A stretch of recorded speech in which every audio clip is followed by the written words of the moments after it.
I guess we'll jump in right away and say the Bitcoin Maxis. I've spoken to quite a few of them over the years. There's a picture of one on the wall behind me, Mr. Max Kaiser, who's probably a super maxi, who refuses to talk to me because I say words like stablecoins and Ethereum. But sending lots of love out to Max. But, Michael Saylor was on my show twice, and he said, Brian, I like Bitcoin because it has low aspirations. He likes the fact that it does one thing and one thing only, and that it doesn't try to do everything at once. And maybe that's why it's become the equivalent of digital gold. Maybe that's why there are ETFs. Obviously, it's not a security. You might argue that it did do the right thing maybe for 10 years, but now we're seeing a lot of other potential use on it. What has the reaction been to ordinals and inscriptions on Bitcoin? So obviously, I think the maxis, some of them have been quite negative towards it. I think a lot of people have been, I'd say most Bitcoiners have actually been very positive because they're like, now I can do something on Bitcoin. There's obviously been, there's a very famous CTO of Ocean Mining, Luke Dash Jr., who's been extremely vocal and extremely critical of ordinals. There's also Casey, who invented ordinals, found it very funny. He was like, actually, ordinals would never have been taken off if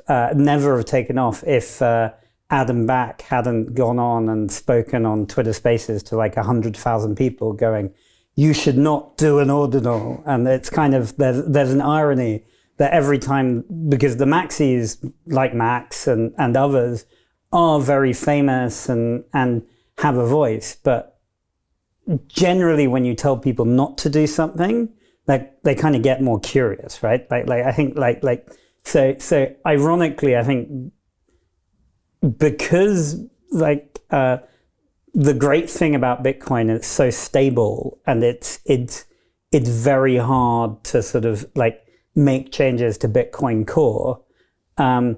Effectively, like I think most people think that effectively the maxis, if they want Bitcoin without ordinals, would need to fork Bitcoin, right? Like, so the irony is like they need to create a new version of Bitcoin to have Bitcoin without ordinals. So I kind of think as long as, and the other thing is the fee market on Bitcoin is really, really has taken off. So we're working very hand in hand with Bitcoin miners like Marathon and others to take over particular blocks, and the fee market generated by ordinals has been very good for miners. And a lot of miners, especially come the next halving, because their fees will halve effectively from each individual block they get.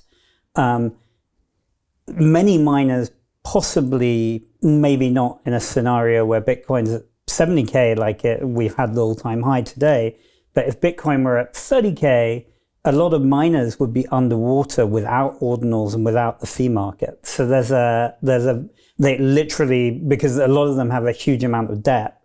So the irony is kind of, if you chat with the miners and the node operators, they're in general very, very positive about this development because Bitcoin really needed a fee market. Right. Yeah, it's really saved a lot of people because they're able to make good amounts of money by basically mining and approving all of these different ordinals blocks. Bitcoin is supposed to be for everybody, and it's decentralized for a reason because nobody can stand up and say you can't do that, right? I mean, that's the whole point of this technology, is that you can do whatever you want with it, right? And so it's a bit rich when maxis come in and say you're not supposed to do it this way because the point of Bitcoin is freedom at the end of the day. Is that the way you think about it? Completely. It's sort of, I honestly think most Bitcoin maxis are doing it for sure. There's kind of a matcha.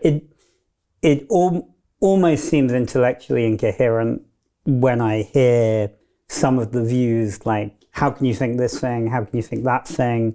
And yeah, like you say, I think the whole ordinals movement, and which is a lot of very smart coders and individuals are pushing this thing forward on Bitcoin. And I think what's nice about it as well is Bitcoin is actually probably a slightly safer market for the man in the street than like mainnet Ethereum, because of smart contracts and because it's kind of almost like a complete free-for-all,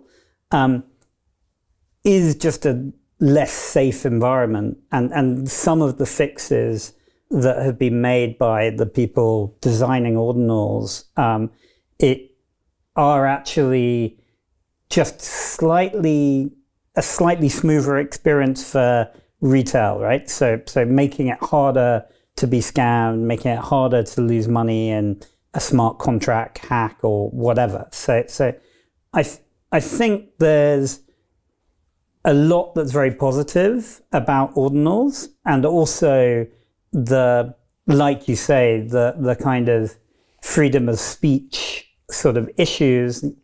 Let people do what they want to if they can make it work on the protocol.